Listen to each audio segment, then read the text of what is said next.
Reiki grand master मानस रंजन पाड़ी का आप सभी को आत्म प्रणाम। आज हम बात करने वाले हैं सहस्रार चक्र के बारे में, जो यहाँ पे स्थित है।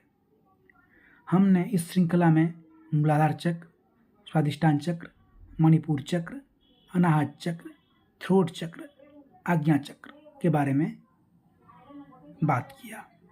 आज हम बात करने वाले हैं हमारा शेष 7वां चक्र, जिसका नाम है सहस्रार चक्र। सहस्रार मतलब थाउजेंड्स पेटल लोटस, हजारों पंखियों वाले पद्म। हजार कोई कैलकुलेशन नहीं है, इसका मतलब है अनगिनत। हमारे सिर पे अनगिनत पंखड़ियों हैं लोटस का, और इसका कलर है वायलेट यानी कि बैंगनी। इसको हम ब्रह्मरंध्र भी कहते हैं। जब हम पैदा होते हैं, न्यू बॉर्न बेबी रहते हैं, तो आप लोगों ने देखा होगा कि हमारा यहाँ पे जो पार्ट रहता है वो हमेशा ऐसा ऐसा ऐसा होता है। ये जो पार्ट है ये है ब्रह्मरंध्र यानी कि सहस्रार चक्र। इसको हम क्राउन चक्र भी बोलते हैं, मतलब ये हमारा सिर का ताज है। तो ये जो पार्ट है हमारा, ये है केंद्र बिंदु। ये हमें गाइडेंस करता है हर एक जगह को। ये ब्रह्म स्थल भी कहते हैं इसको। अगर आपको सहस्रार चक्र को ओपन करना है, एक्टिवेट करना है, तो आपको आज्ञा चक्र से जाना पड़ेगा। पहले आपको आज्ञा चक्र, अजना चक्र को एक्टिवेट करना पड़ेगा, और इसका चाबी जो है इसके पास है। जब तक आपका आज्ञा चक्र खुला नहीं है तब तक आप यहाँ पे नहीं जा सकते।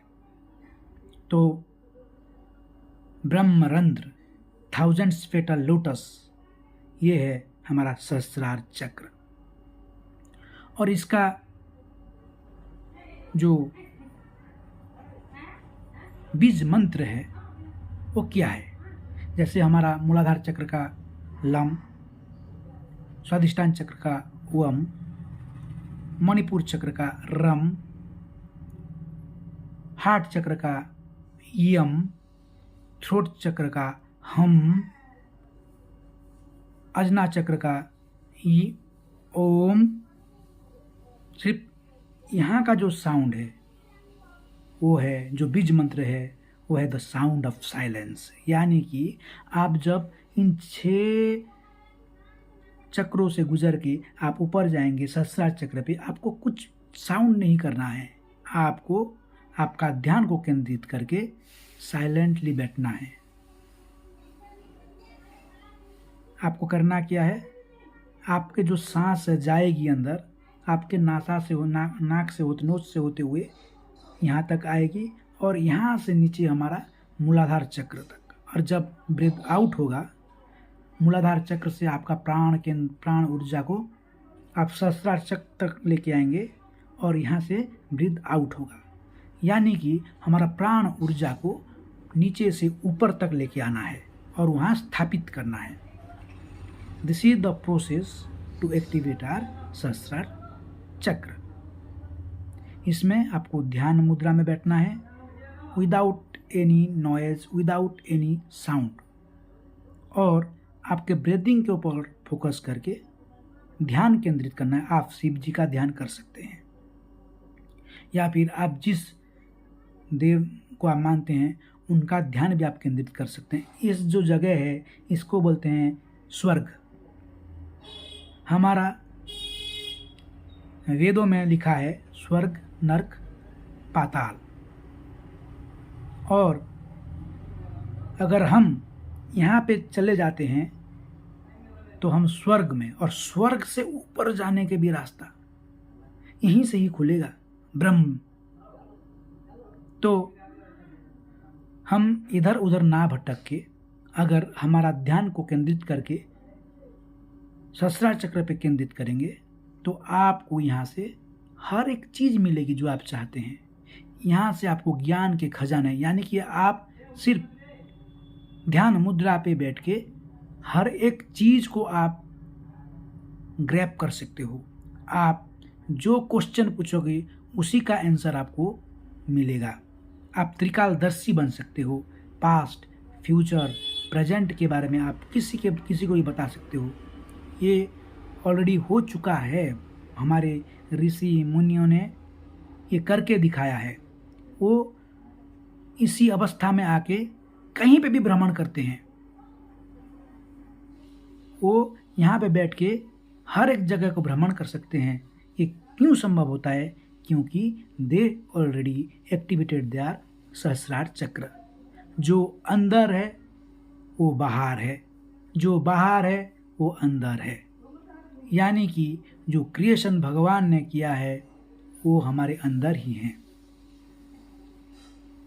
जो पंच तत्व हैं वो हमारे अंदर ही हैं, और उस पंच तत्व से गढ़ा ये दुनिया है, ये विश्व है। हम ढूंढते फिरते हैं इधर उधर, कहीं नहीं मिलते हैं, क्योंकि हमने हमारे अंदर को कभी झांका नहीं, हमारे अंदर को हमने कभी देखा नहीं। तो हमें करना क्या है? हमें अपने अंदर झांकना है। हमें अपने प्राण वायु को फोकस करना है, रेगुलेट करना है, और हमारे प्राण ऊर्जाओं को, हमारे जो चक्र हैं उनको एक्टिवेट करना है, रोग मुक्त होना है।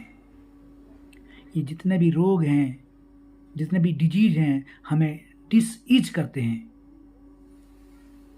तो वो सब हम हमारे चक्रों को केंद्रित करके, कंट्रोल करके, एक्टिवेट करके हर एक चीज को हम पा सकते हैं।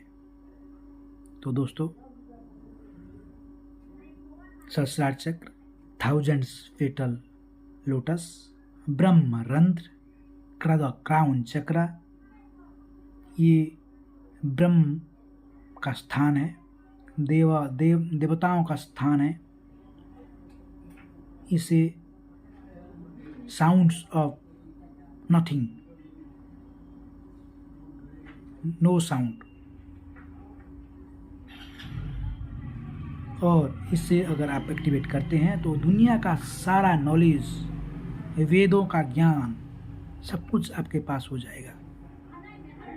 इसको एक्टिवेट करना जितना आसान है उतना कठिन है, क्योंकि आपको इसको एक्टिवेट करने के लिए आपके गुरु का बता हुआ मार्ग पे चलना पड़ेगा। आपको उनके गाइडेंस पे आगे बढ़ना पड़ेगा। तो दोस्तों, आत्म नमन, धन्यवाद, धन्यवाद, धन्यवाद।